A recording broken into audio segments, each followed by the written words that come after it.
महिलाओं ने प्रेस वार्ता कर दबंग पर अश्लील हरकत करने का लगाया आरोप। जी आपको बता दें, गोरखपुर बांसगांव थाना क्षेत्र के गांव की दो महिला गोरखपुर जर्नलिस्ट प्रेस क्लब सभागार पहुंचकर किया प्रेस वार्ता।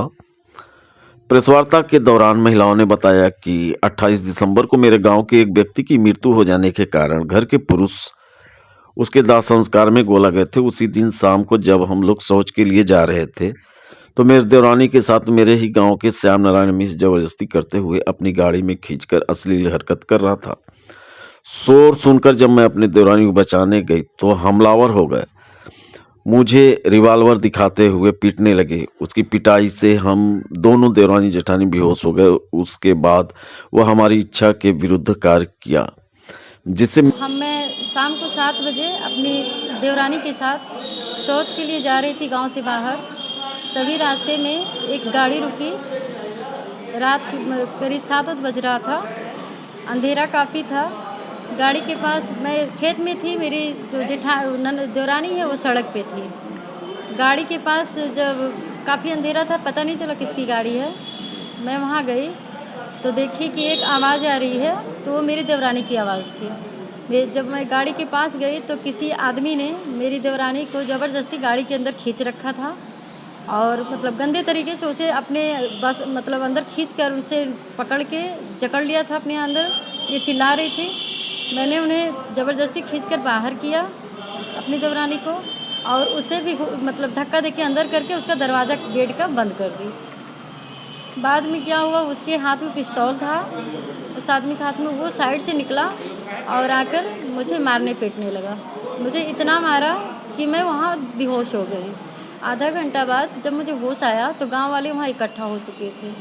उसके बाद में क्या हुआ मुझे नहीं पता। इसकी शिकायत आपने कहीं की? जी, मैं थाने पे शिकायत की थी, बांसगांव थाने पे। और एम्बुलेंस के लिए वहाँ कोई सुविधा नहीं थी हमारे यहाँ गाड़ी की। तो करीब 1.5 घंटे के बाद एम्बुलेंस आई वहाँ, फिर मुझे हॉस्पिटल लेके गई, इंजेक्शन लगा मुझे।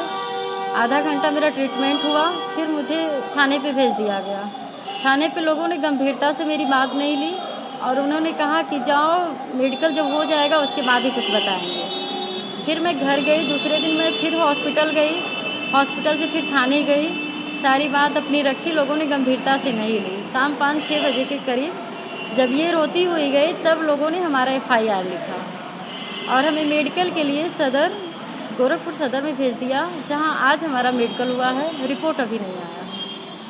कौन लोग थे, कुछ आइडिया है आपको? मुझे बाद में पता चला कि वो गांव के लोग हैं। जब ये घटना घटी तो मुझे नहीं पता था कि वो कौन लोग हैं, कहाँ से आए हैं, लेकिन अभी मुझे पता चला कि वो गांव के लोग हैं। और क्योंकि इनके जो पति थे, इनकी क्या नाम है गांव के लोग का, क्या नाम है? एक्चुअली उनका नाम है, एक का नाम है श्याम नारायण मिश्रा उर्फ छुन्ना मिश्रा, और उनके भतीजे हैं अजय मिश्रा उर्फ झबलू मिश्रा। इन लोगों को पहले से आप नहीं जानती थी? जी नहीं, झबलू गांव में आते जाते थे, लेकिन हमारा कोई मतलब विवाद नहीं था। कोई भी काम होता था लोग आते थे, जुड़ते थे, कोई विवाद नहीं था उनसे। लेकिन छुन्ना मिश्रा को हम कभी देखे नहीं थे और ना ही उन्हें जानते थे। नाम सुने थे लोगों से, लेकिन ये नहीं पता था कि इस गांव के हैं और यहाँ उनका आना जाना है। अब आप क्या चाहते हैं?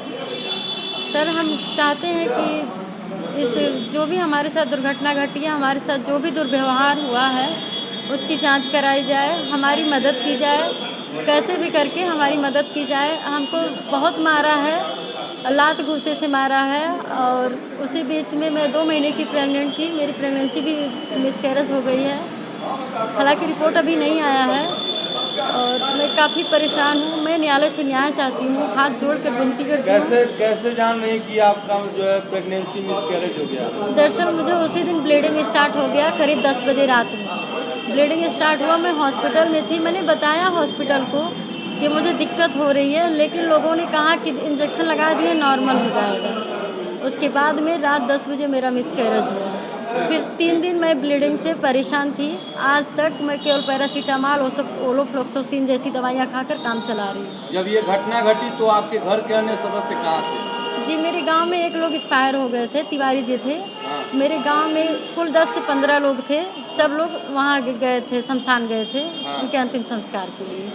मेरे गांव पे प्रेजेंट टाइम पे कोई भी पुरुष नहीं था, केवल मेरे घर का नहीं, कहीं का कोई पुरुष नहीं था। जब ये घटना हुई वहाँ आधा घंटे के बाद जब मुझे होश आया तो वहाँ केवल 2-4 औरतें गांव की और कुछ बच्चे थे। 1 घंटे बाद गांव के कुछ लोग आए तो मुझे हॉस्पिटल ले जाने के लिए, एम्बुलेंस के लिए फ़ोन किए।